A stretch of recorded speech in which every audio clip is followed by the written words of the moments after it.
एक व्यक्ति पशु पक्षियों का व्यापार किया करता था। एक दिन उसे पता लगा कि उसके गुरु को पशु पक्षियों की बोली की समझ है। उसके मन में यह ख्याल आया कि कितना अच्छा हो अगर यह विद्या उसे भी मिल जाए तो उसके लिए भी यह फायदेमंद हो। वह पहुंच गया अपने गुरु के पास और उनकी खूब सेवा पानी की और उनसे यह विद्या सिखाने के लिए आग्रह किया।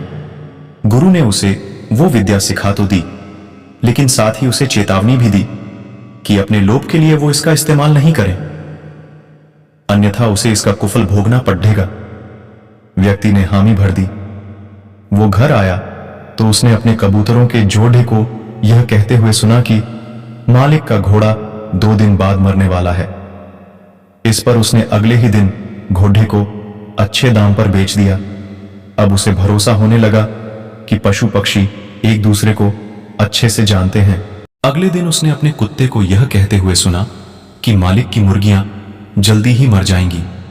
उसने बाजार जाकर सारी मुर्गियों को अच्छे दामों पर बेच दिया और कई दिनों बाद उसने सुना कि शहर की अधिकतर मुर्गियां किसी महामारी की वजह से मर चुकी हैं। वो बड़ा खुश हुआ कि चलो मेरा नुकसान नहीं हुआ। हद तो तब हो गई जब उसने एक दिन अपनी बिल्ली को यह कहते हुए सुना कि हमारा मालिक अब तो कुछ ही दिनों का मेहमान है। उसे पहले तो विश्वास ही नहीं हुआ, लेकिन बाद में अपने गधे को भी उसने वही बात दोहराते हुए सुना। वो घबराकर अपने गुरु के पास गया और उनसे बोला कि मेरे अंतिम क्षणों में करने योग्य कोई काम है तो बता दें, क्योंकि मेरी मृत्यु निकट है।